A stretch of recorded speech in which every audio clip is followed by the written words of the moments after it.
Hey guys, Bird Yu-Gi-Oh here. So today I am really excited to show you guys my UA deck with the new support, and I feel like the new support is just perfect. It's by no means a meta deck, but it is super budget and super fun. And yeah, let's get right into it. Such a cool deck. If you guys have not yet, make sure you are subscribed. I have a ton of cool decks coming up. Including like a Gradius OTK deck, FAs I'll be doing, Gren Maju, what other stuff do we got? Chaos Lightsworn, which is going to be really awesome. So yeah, stay tuned for all those. Let's get right into this one though. Starting off with one of the newer monsters.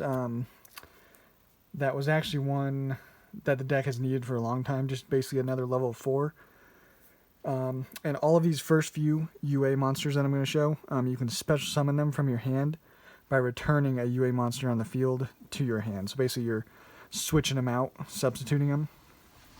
But he is really good.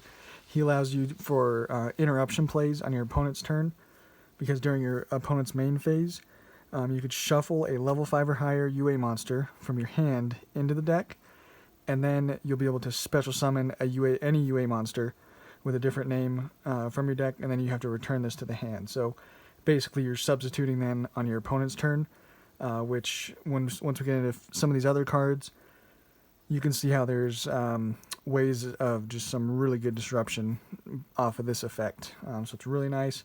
Really good stats too, 1800 attack and defense. Pretty nice.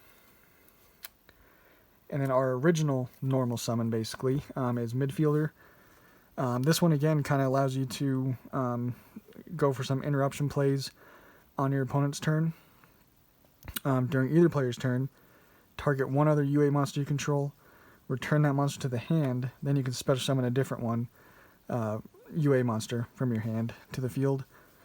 So that can enable some OTKs, so you can attack with a monster and then return it to the hands, substitute out another one, attack with that monster, attack with him. So you can get some damage on board, or like I said, some more disruption abilities. And one of our better cards to kind of end on, Perfect Ace. This card, during your opponent's turn, when a card or effect is activated, you just discard a card, negate the activation, and destroy it. It's a quick effect, so it's pretty much anything your opponent activates, you're going to be able to negate it with him. Really nice. Rival Rebounder, 2 of it, because this card is now even better with our Libero Spiker, because when this card is normal or special summoned on your opponent's turn, you can special summon a UA monster from your hand or graveyard. So getting him out, you'll be able to get another monster obviously from your hand or graveyard for free, and it's really good for combos, good for just building a really nice board. And then one of our favorite attackers is going to be Dreadnought Dunker. 2500 base attack. And then if he destroys a monster and inflicts battle damage to your opponent, you can target a card in the field and destroy it. And he actually inflicts piercing battle damage, so against a defense position monster. Really cool card right there. Another decent one, 2300 attack, is Mighty Slugger. Just one. It's not really necessary for anything, but if it attacks, your opponent cannot activate cards or effects until the end of the damage step. But it's a level 5, so you can potentially tribute summon it pretty easily, but just one of that. One block backer. It's a really nice card. Really hurts some decks that rely on their initial summon, because when your opponent special summons a monster, you can change the battle position and negate the effect. So obviously with linked monsters, it's not going to be able to change the battle position, but for anything else, any Xyz or any other monster they're summoning, it's going to be able to change it to defense and negate the effects. So super cool. We got one goalkeeper, 2800 defense, really nice. But this one, during your opponent's turn, you can target a UA monster you control and once during this turn, it cannot be destroyed by battle or card effects. So that is nice. And the final UA monster we play is a really, really nice one of the newer ones, Player Manager. This card, so let me just go back here. All of these you can inherently summon from your hand. If you control another UA monster, you just return that one to the hand, and then special summon him out to the field. Player Manager is the only one that doesn't do that. But if you do normal or special summon a UA monster, you can special summon this from your hand. And two amazing effects when you do that. When this card is special summoned, you can target a card on the field and destroy it. Or you can negate the effects of all face-up monsters on the field until the end of the turn except UA monsters. So special summoning this off of Libero Spiker on your opponent's turn, you're either going to pop a card or negate the effects of all monsters on the field. And that is just killer. This is a really awesome card. But yeah, this is it for the monsters we play. We're just sticking with UA cards and a good amount of them because we have just a lot of cards that we want UAs in our hands. So yeah, that's kind of the main deck monsters there. I really like the ratios we're doing there. And then an amazing field spell, UA Stadium. If a UA monster is normal summoned, you can add any UA monster from your deck to your hand. And then if a UA monster is special summoned, all monsters you currently control gain 500 attack. So that's permanent too. As long as those cards are on the field, they keep that 500 attack, which is really nice. Then a new addition is Hyperstadium. When this card is activated, you're able to add a UA or FA monster from your deck to your hand. Or you can add a UA Stadium, so the other field spell, from your graveyard to your hand. And then another effect it has, you can reveal a field spell in your hand, pay 1,000, and then you can normal summon another UA or FA during the main phase in addition to your normal summon. So that's just super cool. All of these new cards that they released really allow you to get more than just one UA monster on the field. That was kind of the deck's problem before, was you could really only normal summon one and then special summon one from hand and just kind of end your board with one. But now you're almost guaranteed at least two on the board. And so getting two, good negates like, like a blockbacker and a perfect ace, or having like a spiker so that you can then special summon out any of them, Player Manager on your opponent's turn, is just super, super easy now. And these cards really, really help that out. And then we are playing 3 Signing Deal. The main reason, it's just a free monster. You're going to be able to special summon a UA monster from your deck. Its effects are negated, but remember, you're going to be able to, if you have another UA monster in your hand, so say you use this, special summon him out, his effects are negated, but then you can tag him out for whatever else you want on the board, and obviously his effects are not negated. And then you could then, if you want to get him out again, it wouldn't be him. Say that monster you special summoned you want to get out again, you can just return that to hand, and then now you have his effects. So that's a way around that. Also, it's a free monster, so the only restriction, the monster cannot be used for synchro or XC summoning, but it doesn't restrict you for link summoning. So this is just free, a free link monster basically. You'll lose life points equal to the level of the monster that you did special summon times 300, but that doesn't matter. And then I'm playing 2 Power Jersey. I used to always play it at 3 because it was kind of the win condition. Now it's definitely not the win condition, but it's just a really good card. Basically, you equip to a UA, gains 1,000. If it battles an opponent's monster, battle damage is doubled. And then if the equipped monster destroys an opponent's monster by attack, it can make a second attack during the battle phase. And then if this is sent to the graveyard, because that monster was returned to the hand, which is usually what you do, you can then return this to the hand to then reuse it again next turn. So this is your OTK, basically, if you need to go there. But this deck plays so much on your opponent's turn, it does so much cool stuff that you're going to just be able to overload the field with your UA monsters and just usually win from there. And then Power Jersey is just a bonus. And then the new one that we're playing, UA Locker Room.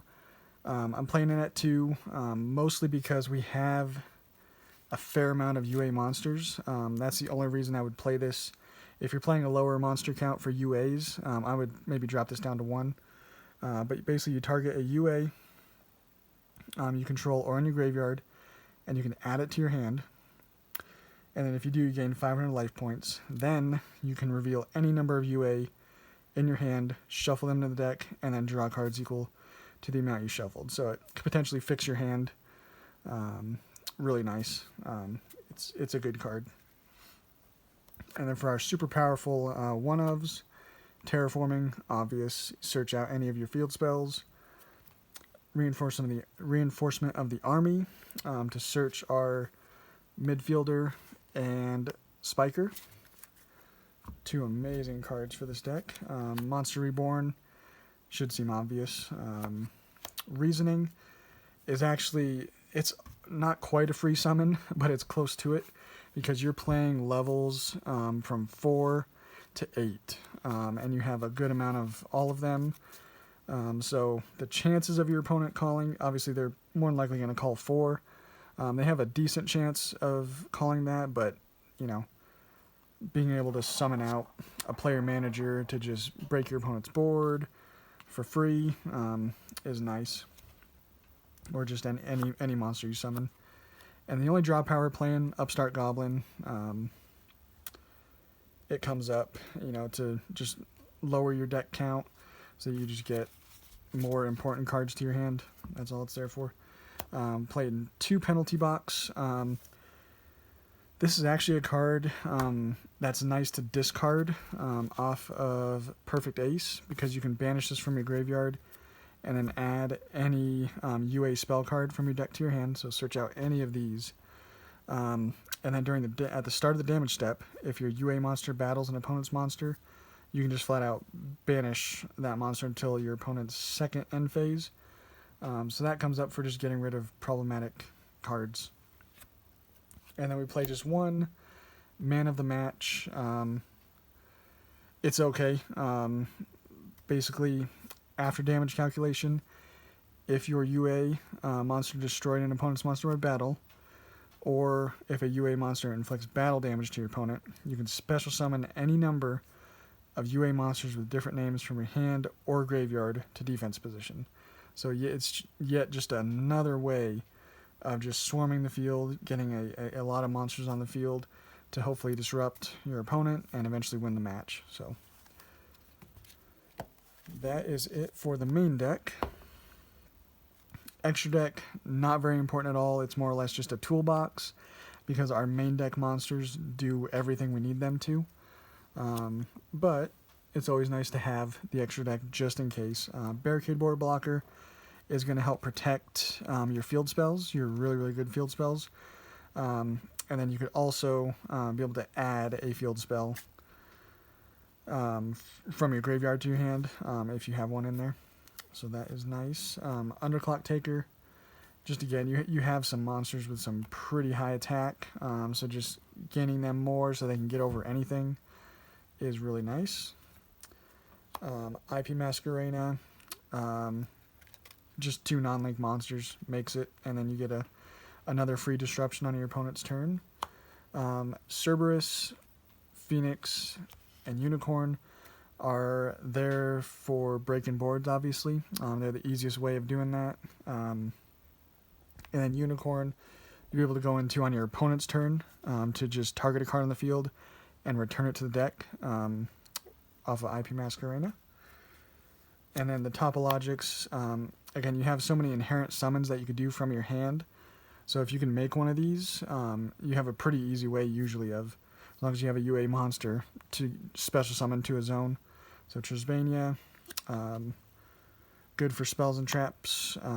Bomber Dragon, good if you just get rid of all monsters in the main monster zone.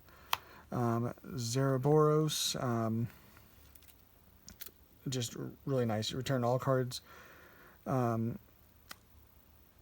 banish all cards on the field. So really nice for just getting rid of anything.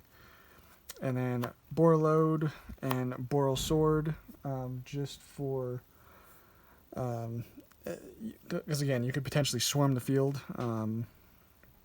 So just getting a free OTK out of him, or just a free monster that's hard for your opponent to deal with. Getting rid of problematic monsters.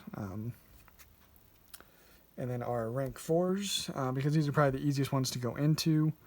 Dugaris, Tornado Dragon, Baguska, and Exton Knight are about the only ones I ever feel I need.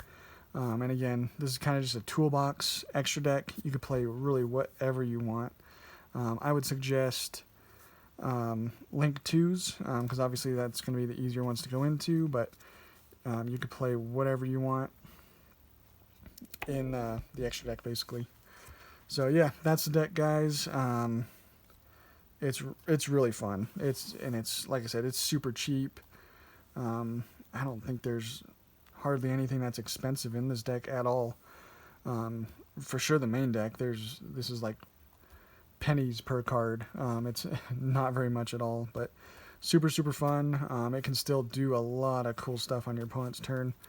Specifically with these two cards, these two newest monsters are just really good, and they help the strategy out a lot.